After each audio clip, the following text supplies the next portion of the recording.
नमस्कार, स्वदेश न्यूज की खास पेशकश में आपका बहुत स्वागत है। मैं हूं आपके साथ ऋषभ राय। प्रधानमंत्री नरेंद्र मोदी का विकसित भारत का विजन मध्य प्रदेश को नई दिशा और असीम ऊंचाई दे रहा है।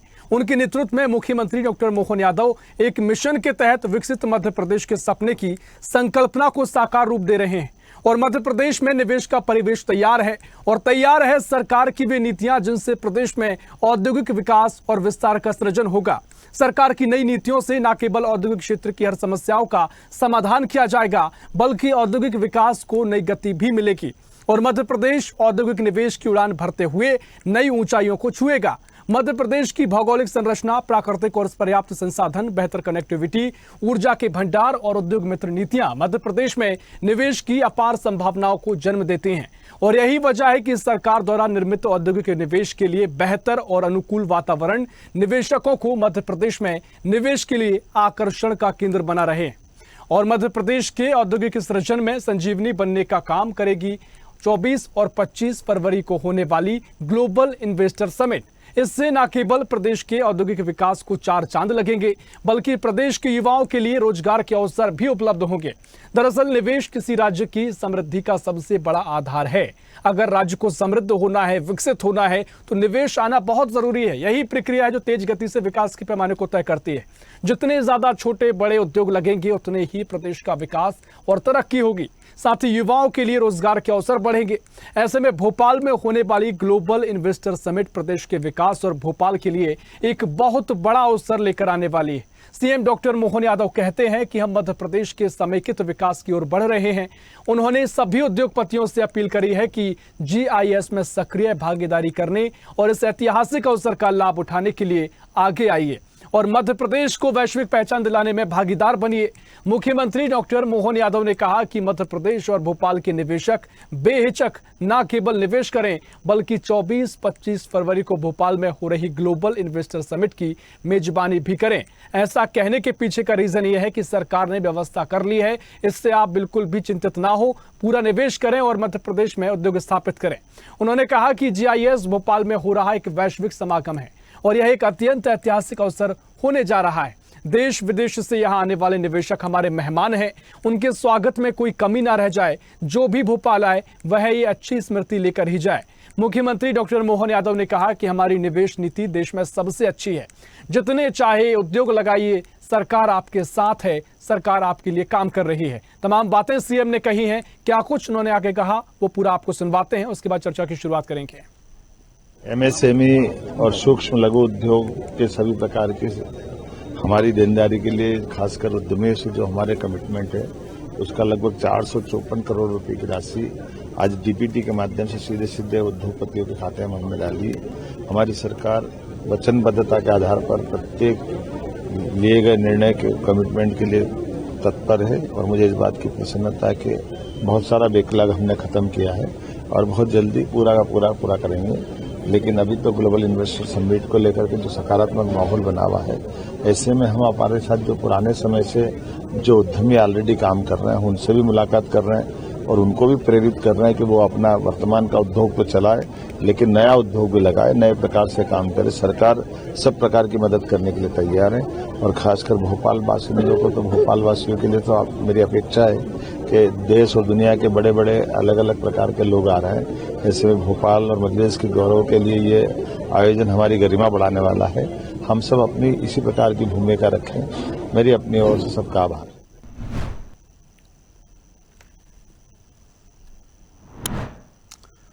मुख्यमंत्री डॉक्टर मोहन यादव ने सभी उद्योगपतियों से भी कहा है कि मध्य प्रदेश और भोपाल के जो निवेशक हैं बेहिचक निवेश करें, बल्कि इन्वेस्टर समिट की मेजबानी भी करें। दुनिया भर से उद्योगपति मध्य प्रदेश में आने वाले हैं। तकरीबन 2000 के करीब जो उद्योगपति हैं वो निवेश को लेकर चर्चा है और साथ ही इससे भी अधिक संख्या है जो इस पूरे कार्यक्रम में शामिल होगी। 24-25 फरवरी का महत्वपूर्ण कार्यक्रम है।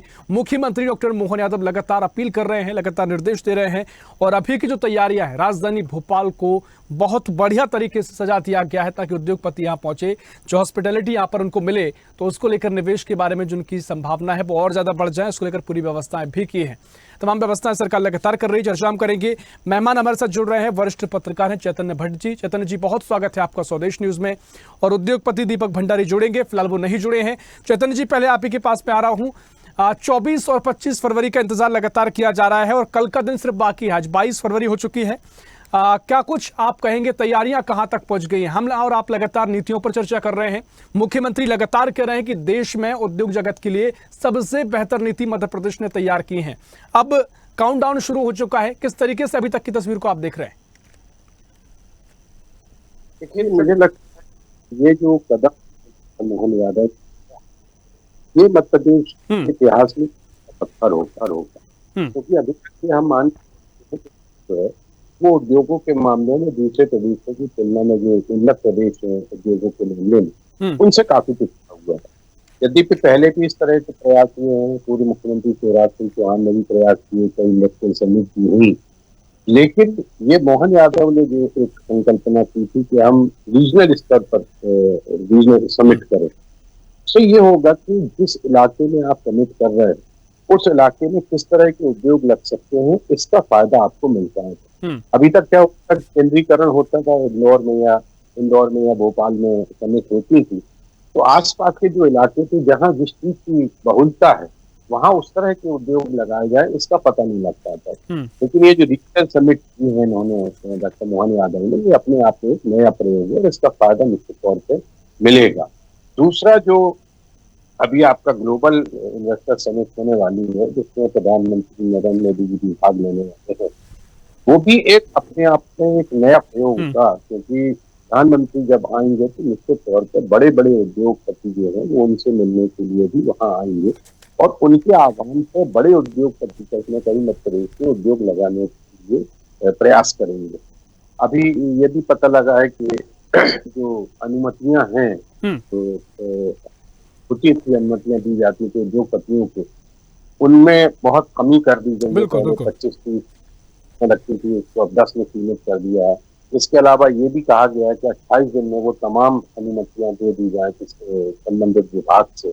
तो ये भी एक टाइम लिमिट की जो व्यवस्था की, क्योंकि अक्सर होता ये था कि जो अफसर के मकर जाल में उद्योगपति फंसता था और उसको तरह तरह के जगह जगह जाके अनुमतियां लेना पड़ती थी, उसमें रिश्वतखोरी भी होती थी, अड़ंगे भी लगाए जाते थे। वो तमाम चीजें खत्म हो जाएंगी क्योंकि मुख्यमंत्री इस पर ध्यान देंगे और एक अपना ध्यान उस पर आकर्षित करेगा, ध्यान देंगे कि अनुमतियां मिल रही है नहीं मिल रही, और अगर नहीं मिल पा रही है तो पीछे क्या करें, और क्योंकि वो सक्षम है कि उन अनुमति जो भी आ रही उसको दूर करने का प्रयास बताया जा रहा है। तो जाहिर सी बात है कि प्रधानमंत्री प्रदेश के लोगों की अपनी भागीदारी करता है, बहुत अच्छा उद्योग बनेगा। और जब उद्योग का वातावरण बनता है आसमान के रूप पड़ता है, इसके साथ साथ एक जब बड़े उसके साथ साथ फायदा होता है बहुत से। ठीक है चेतन जी, मुझे लग रहा है आपकी आवाज़ यहाँ प्रॉपर नहीं आ पा रही है, कोई तकनीकी खामी हो सकती है, आवाज़ कट कट कर आ रही है। लेकिन जिस तरीके से आप तमाम उद्योगपति मध्य प्रदेश पहुँच रहे हैं, मुख्यमंत्री ने कहा कि जो छोटे छोटे उद्योग हैं, जो मध्यम उद्योग हैं, एमएसएमई का जिक्र लगातार कर रहे हैं, इनकी कितनी बड़ी भूमिका रहने वाली है? क्योंकि अगर ये उद्योग विस्तारित करेंगे, समृद्ध होंगे, तो बहुत तेजी से मध्य प्रदेश की तस्वीर बदलेगी। इन पर बहुत ज्यादा टिका मध्य प्रदेश हुआ है, कह सकते हैं। देखिए, एमएसएमई की जहाँ तक मुझे लगता है कि एमएसएमई के प्रति थोड़ा ध्यान मंत्री को देना होगा। उसके छोटे उद्योग एमएसएमई के माध्यम से बहुत लगा अनुदान नहीं मिल रहा है, तो सब्सिडी उनको सरकार की तरफ से मिलनी चाहिए, तो उन टाइम लिमिट नहीं मिल पाती। कई बच्चे ऐसे जिन्होंने उद्योग लगाए हैं, चार सब्सिडी उसके लिए जो एलिजिबल हो गए, एक सब्सिडी उनके प्रति मोहन यादव से लेना हो, तमाम जो उनकी अनुदान की राशि है वो उनको मिलना चाहिए ताकि वो अपने उद्योग को और बढ़ा सकें। और मैंने जैसा भी कहा कि जो उद्योग लगता है तो उसके साथ उद्योग लगते हैं, छोटे उद्योग बड़े उद्योगों के लिए बहुत सहायक होते हैं। तो ये एक जो संकल्पना की है मुख्यमंत्री जी ने और उसमें जिसमें प्रधानमंत्री खुद शामिल हो रहे हैं, ये बहुत बड़ा एक अचीवमेंट होगा मध्य प्रदेश के लिए। और दूसरी बात ये है कि मध्य प्रदेश विशेषकर महाकौशल हम आप देखते हैं एक पर्यटन का बड़ा हब बन सकता है, क्योंकि यहाँ धुआंधार है, की घाटियाँ हैं, खजुराहो है, आपका पेंच है, बांधवगढ़ है, कहाँ है, तो इसमें एक बड़ा एक हब पर्यटन का बन सकता है जिससे विदेशी इन्वेस्टमेंट भी हो सकता है, बड़े होटल भी बन सकते हैं, विदेशियों का आना जाना भी हो सकता है। तो लेकिन उसमें तमाम सुविधाएं होना चाहिए। तो आप किसी पर्यटन जो सुविधाएं उपलब्ध होना चाहिए वो उपलब्ध करवाना भी सरकार का काम है। तो ये एक अच्छा प्रयास है और निश्चित तौर पर इसका फायदा मिलेगा, क्योंकि आज की तारीख में बच्चों के पास उस स्तर का काम नहीं है जो उनकी योग्यता और ना ही उतना वेतन मिल पाता है। इसलिए तमाम आप देखिए बच्चे पलायन कर रहे हैं शहर से, चाहे वो पूना हो, हैदराबाद हो, गुड़गांव हो, बॉम्बे हो, उनकी मजबूरी है, वो जाना चाहते हैं, तो यहाँ रहना चाहते हैं अपने प्रदेश में, लेकिन क्योंकि उनके लिए कोई ऐसी व्यवस्था नहीं है। लेकिन जब उद्योग लगेंगे तो मुझे लगता है कि उनको इस बात का फायदा मिलेगा और वो अपने प्रदेश में रोजगार में शामिल हो पाएंगे और रोजगार भी लगा सकते हैं, छोटे छोटे उद्योग भी लगा सकते हैं। तो ये एक बहुत ही अच्छा कदम है, आर्थिक कदम है और इसके लिए बहुत लंबे समय से मुख्यमंत्री प्रयास कर रहे हैं। तमाम उन्होंने उद्योगपतियों को आमंत्रण भी दिया है, ये कहा कि आप हर तरह की सहायता सरकार से मिलेगी, क्योंकि जब सरकार से सहायता मिलती है जो औपचारिकताएं होती है उनको क्लियर करने में टाइम लगता है। लेकिन अगर मुख्यमंत्री आश्वस्त कर रहे हैं इस बात को कि हम आपको पूरी मदद करेंगे, तो मुझे लगता है उद्योगपति भी इसके प्रति आशान्वित होंगे और निश्चित तौर पर बड़े उद्योग स्थापित होंगे। वाकई देखिए मुख्यमंत्री लगातार एफर्ट्स भी लगा रहे हैं और सभी से अपील भी कर रहे हैं और जिन नीतियों पर काम करने की जितने भी सुझाव अभी तक हमने देखे हैं, जो बड़े सुझाव थे, सभी पर काम किया गया है। चर्चा को आगे बढ़ाएंगे। दीपक भंडारी जी भी हमारे साथ जुड़ गए हैं। दीपक जी बहुत स्वागत है आपका, थोड़ी देर से आप जुड़े। जिस तरीके से काउंटडाउन चल रहा है ग्लोबल इन्वेस्टर समिट का, कल ही का दिन बाकी है, कितने उत्साहित आप हैं और अभी तक जो चर्चा हमने की है आप क्या कुछ ऐड ऑन करना चाहेंगे और किस तरह की तस्वीर अब आगे देख रहे हैं? देखिए, मैं इसमें ये बोलना चाहूंगा कि बच्चे बाहर जा रहे हैं, पलायन जो कर रहे हैं वो बात बिल्कुल सही है, लेकिन उद्योग यदि बढ़ते हैं तो नो डाउट बच्चे यहाँ रहेंगे भी सही, बच्चे खुद का उद्योग भी लगाएंगे और आने वाले समय में जो टेक्नोलॉजी पे इंडिया वर्क कर रहा है उसका फायदा मध्य प्रदेश को मिलेगा। आज मध्य प्रदेश के 55 जिले हैं, वहां पर वन डिस्ट्रिक्ट मैनी प्रोडक्ट्स का एक हमारा क्राइटेरिया है। पिछले 16 महीने से हम लोग सरकार के टच में हैं कि आप ग्लोबल समिट जो कराने जा रहे हैं उसमें अगर इस क्राइटेरिया को फुलफिल करते हैं, क्योंकि वन डिस्ट्रिक्ट वन प्रोडक्ट को मोदी जी ने भी कहा था कि हम लागू कर चुके हैं, लेकिन one district many products Madhya Pradesh के लिए अच्छा रहेगा, क्योंकि हर जिले में कई ऐसे उत्पाद होते हैं जिनकी विदेशों में बड़ी मांग है। तो क्यों ना इस प्रकार से वर्क किया जाए ताकि उनको स्वरोजगार भी मिले और आगे आने वाले समय में उनकी अगली पीढ़ी भी उस व्यवसाय को आगे ले जाए।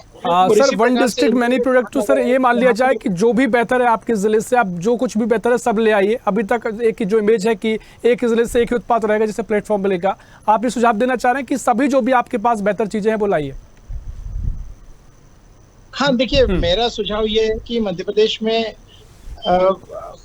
कृषि आधारित उद्योगों की बहुत संभावनाएं हैं। इसके अलावा टेक्नोलॉजी पे संभावना इसलिए है क्योंकि मैंने पहले भी कहा था कि एआई की जो क्रांति है उसमें इंदौर लीड ले सकता है। यहाँ पर आईआईटी और आईआईएम जैसे कॉलेज हैं और इन्फोसिस और टीसीएस के आने के बाद यहाँ पर बड़ी आईटी कंपनियों के लिए भी रास्ते खुल गए हैं। तो यदि हम लोग एआई पे वर्क करें तो पूरी दुनिया में इंदौर का नाम एआई के थ्रू हम बना सकते हैं। और बाकी रही बात की सर्विस सेक्टर इंडस्ट्री के अलावा मैन्युफैक्चरिंग में, तो आज भी गांव में ऐसे कई उत्पाद हैं जिनकी वहां पर लागत बहुत कम आती है। स्पेशली मैं फूड प्रोसेसिंग इंडस्ट्रीज की बात कर रहा हूँ और कृषि आधारित उद्योगों की बात कर रहा हूँ। जो नए स्टार्टअप आ रहे हैं वो कृषि पर आते हैं तो उनको फायदा मिलेगा। जो स्टार्टअप इंडिया के फायदे हैं वो उस पर काम कर सकते हैं, बस थोड़ा सा चैनलाइज करने की जरूरत है, थोड़ा सा अधिकारियों को ध्यान देने की जरूरत है। क्योंकि बच्चों में इतना पेशेंस नहीं होता है। वो लोग स्टार्टअप चालू करते हैं और अगर 2-3 साल उनके बिगड़ जाते हैं तो उनके माता पिता भी परेशान होने लगते हैं कि यार इनकी शादी करनी है या इनको आगे फ्यूचर इनका क्या है। तो बच्चे फिर नौकरी की तलाश में निकल जाते हैं। लेकिन वो जो 2-3 साल अगर सरकार या अधिकारी उनको सहयोग देवे तो ऐसे कई कॉलेज या ऐसी कई यूनिवर्सिटीज है मध्य प्रदेश में जहाँ पर टाई अप करके मतलब वो ग्रोइंग की जाए, बच्चों को इम्प्रूव किया जाए, थोड़ा सा पेशेंस के साथ उनको संभाला जाए, क्योंकि बच्चे तो बच्चे ही होते हैं। उस समय उनके पास जोश होता है लेकिन वो जोश ठंडा भी बहुत जल्दी हो जाता है। ऐसे कई हमारे इंडस्ट्री एसोसिएशन ने भी बच्चों को प्रेरित किया स्टार्टअप बनाने के लिए भी और आगे चलाने के लिए भी। और हम एक मुहिम चला रहे हैं कि आगे भी हम बच्चों को इस प्रकार से प्रेरणा देते रहेंगे। ठीक है, बिल्कुल। दीपक जी, आपने एआई का भी जिक्र किया तो मैं समझना चाहूंगा जो कई दर्शक इस अगर चर्चा को देख रहे हो, क्योंकि एआई की लगातार चर्चा हो रही है। अभी जो पिछला बजट हमने केंद्र का देखा उसमें भी एआई के लिए बढ़िया प्रावधान किया गया है। उद्योगों में किस तरह का उसका उपयोग आप देख रहे हैं, वो थोड़ा सरल भाषा में समझा पाए, टेक्निकल भाषा से इधर की कैसे लोगों को फायदा वो करने वाली है? देखिए, उद्योगों ने सबसे पहले सीएनसी यूनिट का फायदा, कंप्यूटर न्यूमेरिकल यूनिट का फायदा उठाया था। उसके बाद हाइड्रोलिक्स का फायदा उठाया। आज जो हेवी इंडस्ट्रीज देवास और पीथमपुर में है, वो लोग इनकी रिपेयरिंग के लिए विदेशों से मंगाते थे टेक्नीशियंस को। लेकिन आज ये सारी चीजें कॉमन हो गई है। यहाँ पे इंडो जर्मन टूल रूम में भी ये सारा रिपेयरिंग हो रहा है। उसी प्रकार से आज जो एआई की आप बात कर रहे हैं वो एक नई चीज है। और एआई में जो वर्ल्ड वाइड काम हो रहा है वो सब इंडियंस ही कर रहे हैं। उसमें बहुत सारे लोग मध्य प्रदेश के भी हैं, क्योंकि अभी मैंने काफी कंट्रीज की यात्रा की थी, उसमें मुझे इंडियंस मिले जो कि MIT यूनिवर्सिटी, जो सबसे बड़ी इंजीनियरिंग टेक्नोलॉजी यूनिवर्सिटी, वहां भी मैं जाके आया तो मुझे वहां भी इंदौर के लोग मिले। तो ये अपने लिए गर्व की बात है। और अगर वो लोग यहाँ पे आए, उनको यहाँ फैसिलिटी मिले या गवर्नमेंट उनको आमंत्रित करे। ग्लोबल इन्वेस्टर समिट में हमने चीफ सेक्रेटरी, प्रिंसिपल सेक्रेटरी को भी कहा था कि अगर आप इस प्रकार से उन लोगों को यहाँ बुलाएं जो स्पेशली एआई पे वर्क कर रहे हैं तो वो लोग यहाँ फैसिलिटी मिलेगी, क्योंकि इंफ्रास्ट्रक्चर तो तैयार है, सिर्फ एक माहौल बनाने की देरी है। तो वो लोग खुद भी काम करेंगे और वो रोजगार भी देंगे। और अभी जो इंडस्ट्री में लघु, सूक्ष्म, मध्यम और लघु उद्योगों में जो एआई का रोल है वो बहुत सीमित सा है। ये लोग चैट जीपीटी पे जाते हैं या जो डीप सीक है चाइना ने बनाया है उस पर कोशिश कर रहे हैं, तो वो एक राइटिंग तक ही सीमित है। इसके अलावा वीडियोग्राफी में और इमेज तक सीमित है। उसकी संभावनाएं बहुत है, लेकिन उसमें जैसे जैसे क्रिएटिविटी आती जाएगी, कला और विज्ञान का संगम होता जाएगा, वैसे वैसे नए परिदृश्य बनेंगे और नई अवसर भी खुलेंगे। देखिए, महत्वपूर्ण बात की, काफी रिलेटेबल लोगों के लिए बातें हैं। और चैतन्य जी, देखिए जिस तरीके से एआई का जिक्र लगातार हो रहा है, तकनीक का जिक्र हो रहा है, आमतौर पर हम और आप चर्चा कई ऐसी देखते हैं कि लोग कहते हैं एआई के चलते, चैट जीपीटी जो आ रहा है उससे नौकरियां खत्म होने वाली हैं, लोगों की नौकरी पर खतरा है, मानव पर, उसके जीवन शैली को काफ़ी प्रभावित चीज़ें करेंगी। दूसरी तरफ पीएम मोदी का जो अभी दौरा हमने देखा, पीएम मोदी अभी अमेरिका भी पहुंचे, उससे पहले फ्रांस गए। वहां पर पीएम मोदी ने कहा कि जिस तरीके से एआई का जो वर्जन देखने को मिला है, एआई ने जो तकनीक नई विकसित की है, उससे नौकरियों के कई अवसर पैदा होंगे। सकारात्मक नजरिए पर उन्होंने प्रकाश डाला। तो किस तरीके से आप इस पूरी तकनीक को देख रहे हैं, क्योंकि मध्य प्रदेश हो, भारत हो, युवाओं के अंदर पोटेंशियल काफी होता है। अभी तक व्यवस्थाएं नहीं होती थी तो बाहर युवा जाते थे, वहां पर काम करते थे। अगर व्यवस्थाएं की जा रही हैं तो किस तरह की व्यवस्थाएं होना चाहिए और किस तरीके से मध्य प्रदेश इसमें काम कर सकता है? देखिए, जब भी कोई नई चीज आती है उससे पहले इस तरह की बहुत सी अफवाहें होती हैं। जब कंप्यूटर शुरू हुआ था तब भी ये कहा गया था कि लोगों का जीवन जो है वो कंप्यूटर समाप्त हो जाए, नौकरी समाप्त हो जाए। लेकिन ऐसा होता नहीं। देखिए, एआई का जिस तरह का अभी आपके दीपक जी ने बताया, तो उसका हम किस तरह से उपयोग कर सकते हैं। जाहिर सी बात है कि उद्योगों में तकनीकी जितनी ज्यादा होगी उतना ज्यादा उद्योग ग्रो कर पाएगा। तो एआई का भी उपयोग छोटे उद्योगों में भी हो सकता है, बड़े उद्योगों में हो सकता है। और क्योंकि जैसा कि अभी आपके दीपक जी ने बताया कि तमाम इंडियंस लोग इसमें बहुत ज्यादा एक्सपर्टाइज है, उनका तो फायदा निश्चित तौर पर मिलेगा। दूसरी जो बात अभी दीपक जी ने कही वो बहुत महत्वपूर्ण है कि हमारे जो बच्चे हैं उनमें जोश बहुत है, लेकिन उनका जो जोश है वो बहुत जल्दी ठंडा हो जाता है। और इसलिए मैं बार बार इस बात को कहता हूँ कि जो छोटे उद्योग हैं, MSME के माध्यम से जो उद्योग लगाए हैं बच्चों ने, उनको अगर आप सरकारी सहायता नहीं देंगे तो वो उद्योग खत्म हो जाएंगे और फिर वो नौकरी के लिए इधर उधर भागेंगे। आज की तारीख में अगर किसी बच्चे ने उद्योग लगाया तो हो सकता है कि 10-15 लोगों को रोजगार देता होगा, लेकिन जब उसके पास पैसा नहीं होगा, जो उसके अनुदान मिल रहा है, सब्सिडी जब उसको नहीं मिलेगी, तो वो अपना उद्योग बंद करके खुद नौकरी करने की कोशिश करने लगेगा। तो ये जो बहुत महत्वपूर्ण है कि अफसरों को इस बारे में सोचना होगा क्योंकि देखिए उद्योग जब व्यक्ति लगाने आता है तो उसके सामने बहुत से प्रॉब्लम होती है, तमाम तरह की सारी औपचारिकताएं पूरी करना पड़ती है और उन औपचारिकताओं के मकड़ जाल में अक्सर उनको फंसा देती है और इससे फिर उद्योग का नाश होकर चले जाता है। मध्य प्रदेश के उद्योगों की जबरदस्त संभावना है। आप किसी भी इलाके में चले जाइए, आप बालाघाट में जाइए, वहाँ वनों से संबंधित बहुत सी चीजें हैं, जड़ी बूटियां हैं। आप यहाँ आ जाइए, डोलोमाइट है, आपके संगमरमर है मध्य प्रदेश में, ये जबलपुर में मध्य प्रदेश है।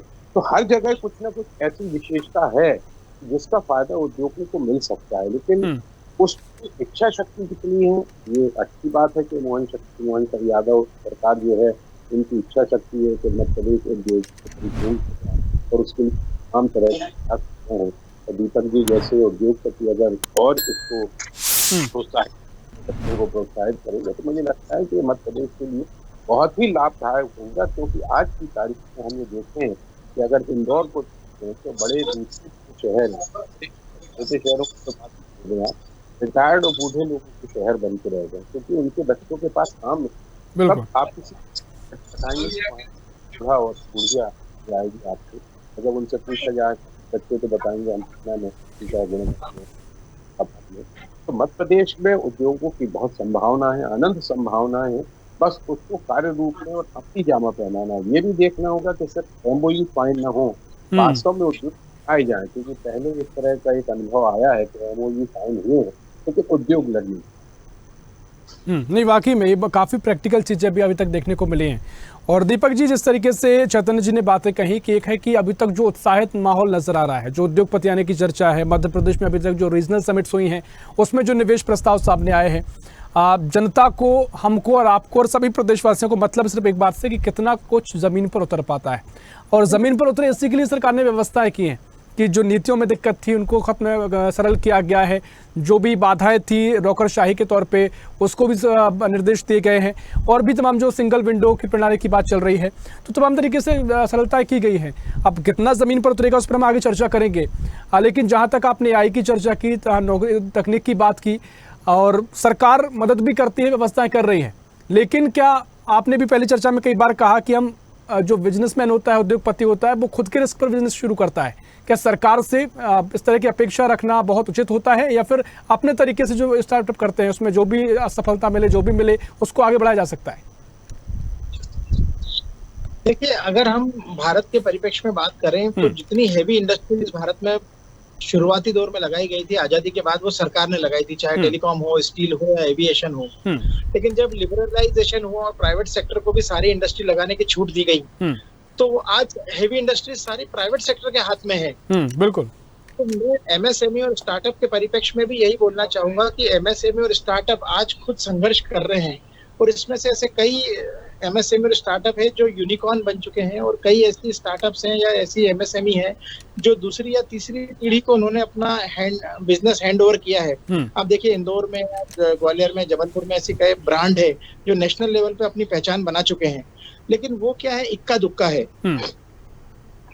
अगर मेरा कहना यह है कि सरकारी जो योजनाएं हैं उनको प्रॉपर तरीके से अधिकारी स्मॉल स्केल तक पहुंचाएं, और जो ब्यूरोक्रेसी है या रेड टेपिज्म अपन कह सकते हैं, अगर वो हर्डल दूर किया जाए तो उसके बाद आप देखिए कि अभी जो ग्रोथ है, हम जो 2047 में भारत को एक वैश्विक विकसित रूप बनाना चाहते हैं, या तीसरी अर्थव्यवस्था, तो हम 2-3 साल में ही बनने वाले हैं ऐसा लगता है।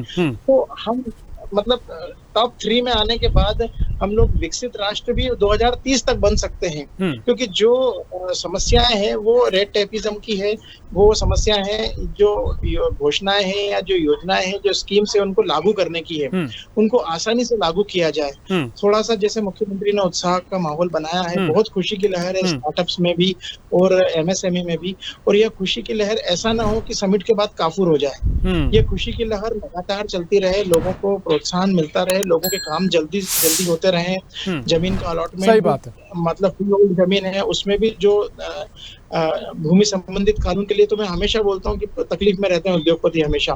लेकिन इसके अलावा भी जो सब्सिडीज हैं जिनकी घोषणाएं की गई है, इंपोर्ट एक्सपोर्ट पे ध्यान दिया जाए, क्योंकि ऐसे कई हमारे यहाँ पे खनिज भी हैं, संपदाएं हैं या ऐसी सर्विसेज है जो हम एक्सपोर्ट कर सकते हैं। और सर्विस इंडस्ट्रीज में एक्सपोर्ट की जो है इंडिया में आज नंबर 1 है पूरे वर्ल्ड में इंडिया सर्विसेज के मामलों में। तो हम मध्य प्रदेश को निश्चित तौर पर दीपक जी महत्वपूर्ण बातें आपने कहीं, सुझाव भी इनमें माने जा सकते हैं। समय हमारे पास इतना ही है, आपको मैं शुक्रिया करना चाहूंगा दीपक जी, बहुत शुक्रिया चेतन जी आपके चर्चा को शामिल होने के लिए।